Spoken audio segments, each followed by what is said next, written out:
Saudara-saudari yang dicintai oleh Tuhan, jumpa lagi dengan saya, Pastor Jensi Sedede, dari Rumah Retret Konstantini Ambawang dalam Renungan Minggu Biasa yang kelima. Dan sebagai sumber inspirasi, kita ambil dari Injil Markus bab 1 ayat 29 sampai dengan 39.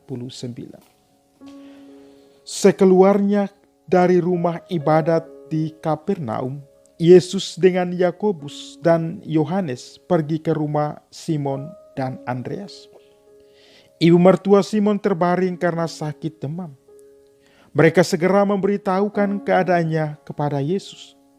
Yesus pergi ke tempat perempuan itu dan sambil memegang tangannya, Yesus membangunkan dia, lalu lenyaplah demamnya. Kemudian perempuan itu melayani mereka.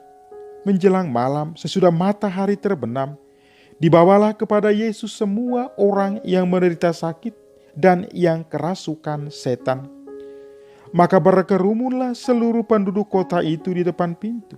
Yesus menyembuhkan banyak orang yang menderita bermacam-macam penyakit dan mengusir banyak setan. Ia tidak memperbolehkan setan-setan itu berbicara sebab mereka mengenal dia. Keesokan harinya, waktu hari masih gelap, Yesus bangun dan pergi keluar. Ia pergi ke tempat yang sunyi dan berdoa di sana. Tetapi Simon dan kawan-kawannya menyusul dia. Waktu menemukan Yesus, mereka berkata, "Semua orang mencari Engkau."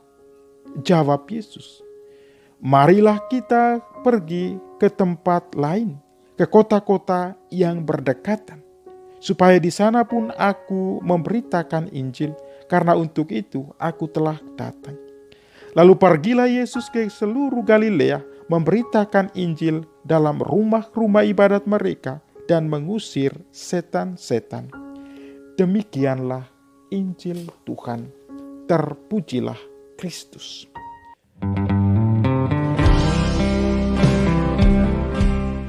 Saudara-saudari yang dikasihi oleh Allah, hidup manusia di dunia ini memang selalu dipenuhi dengan yang namanya pergulatan, yang namanya pergumulan, bahkan penderitaan yang tiada akhirnya.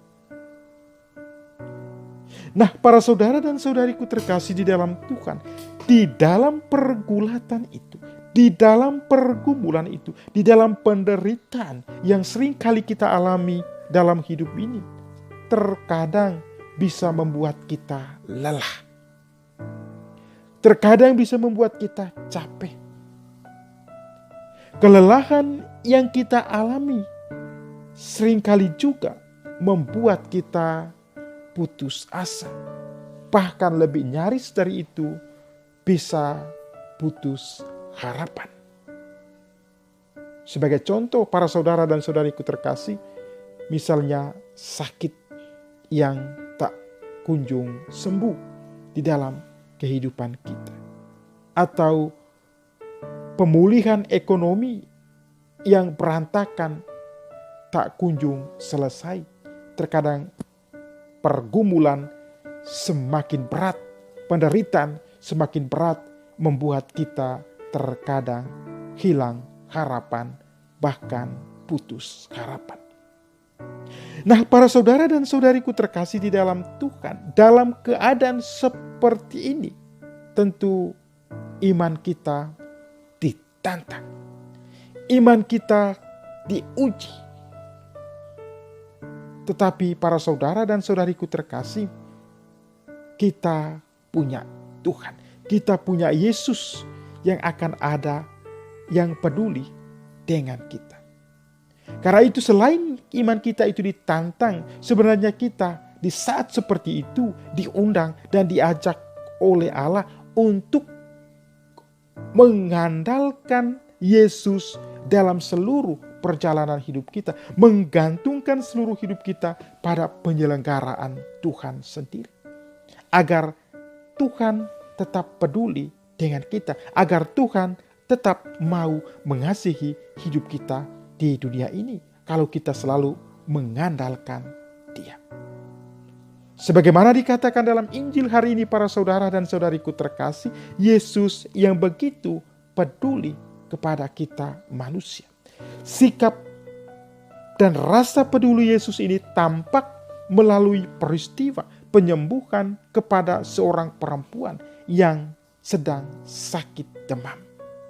Bahkan dalam Injil dikatakan, ia datang ke rumah mertua Simon yang sedang sakit dan menyembuhkannya.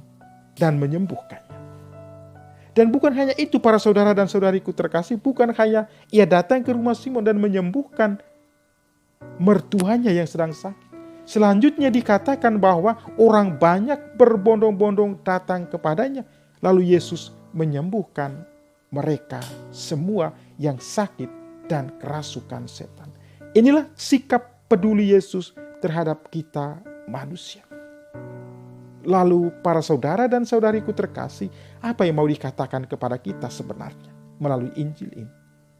Hidup Yesus memang selalu memancarkan kebaikan. Hidup Yesus memang selalu memancarkan kesembuhan kepada kita manusia. Hidup Yesus memang selalu memancarkan kedamaian di dalam perjalanan hidup umat manusia. Bahkan hidup Yesus selalu membangkitkan harapan bagi manusia dalam situasi atau dalam keadaan apapun. Pribadi Yesus adalah pribadi yang menyembuhkan.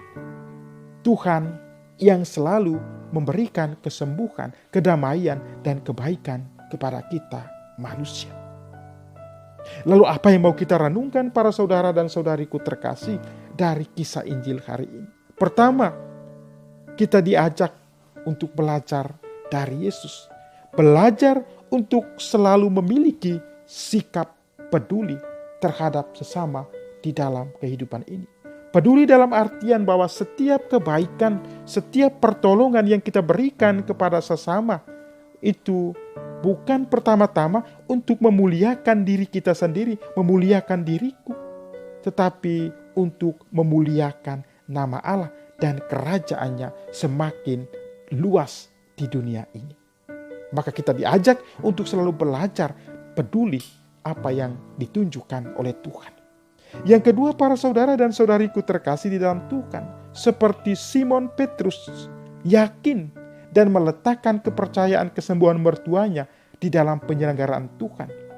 Oleh karena itu, seberat apapun, seringan apapun pergulatan, pergumulan, dan penderitaan hidup yang kita alami, kita diajak mari membawanya kepada Yesus, agar Yesus memberikan kelegaan dan keringanan kepada kita.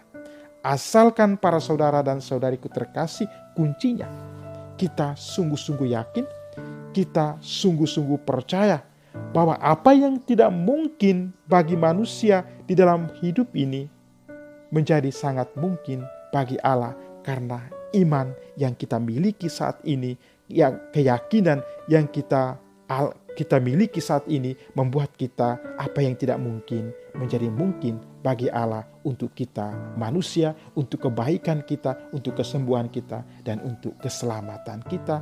Tuhan memberkati kita semua.